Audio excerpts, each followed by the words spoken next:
क्या आपको पढ़ाई का सही तरीका पता है? मान लीजिए कि आप मैथ का सवाल लगा रहे हैं, मैथ के क्वेश्चन आप सॉल्व कर रहे हैं। आज स्कूल में आपको मैथ का कोई सवाल बताया गया।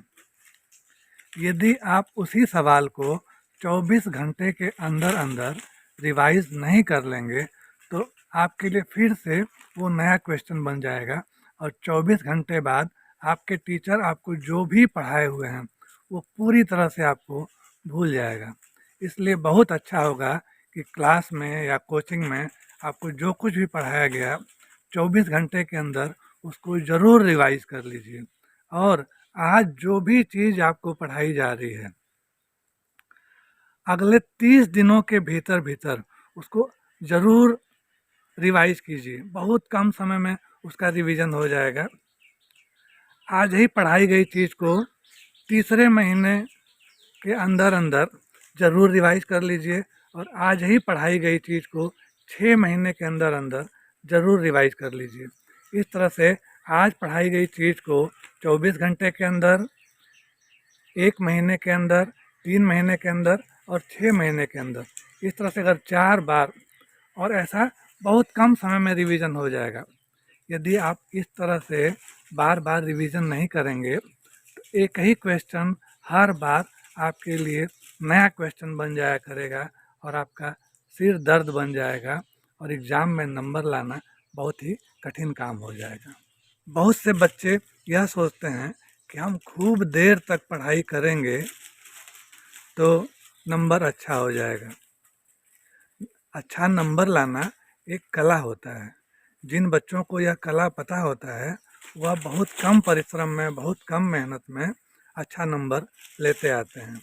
बहुत सारे बच्चों को आप देखेंगे तो आपको घूमते हुए, मौज मस्ती करते हुए दिखाई देंगे, लेकिन एग्ज़ाम जब होता है और नंबर जब आता है तो उनका नंबर अन्य लोगों से अच्छा आता है। तो इसके पीछे कारण क्या होता है?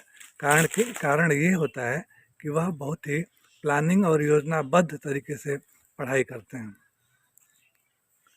आज आपको जो कुछ भी पढ़ाया जा रहा है स्कूल या कोचिंग में, यदि आप 24 घंटे के अंदर अंदर उसको रिवीजन कर लेते हैं तो वो आपके दिमाग में बैठ जाता है।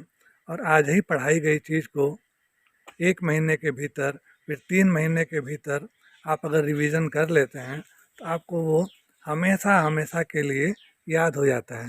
बहुत लोग आज कोचिंग में पढ़ कर के आए, स्कूल में पढ़ कर के आए और सोचे कि बस हो गई पढ़ाई, और एग्ज़ाम के टाइम पर आज ही पढ़ाई गई चीज़ को वो एग्ज़ाम के टाइम पर सोचते हैं कि हम रिवीजन कर लेंगे और हमारा अच्छा नंबर आ जाएगा। जबकि होता यह है कि यदि आज पढ़ाई गई चीज़ को आप 24 घंटे में या 2-3 बार रिवीजन नहीं किए तो एग्ज़ाम के टाइम पर वह फिर से आपके लिए नया सवाल बन जाता है।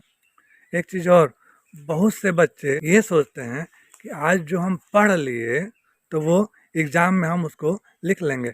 बहुत से बच्चे मैथ को या साइंस को पढ़ पढ़ करके और समझने की कोशिश करते हैं।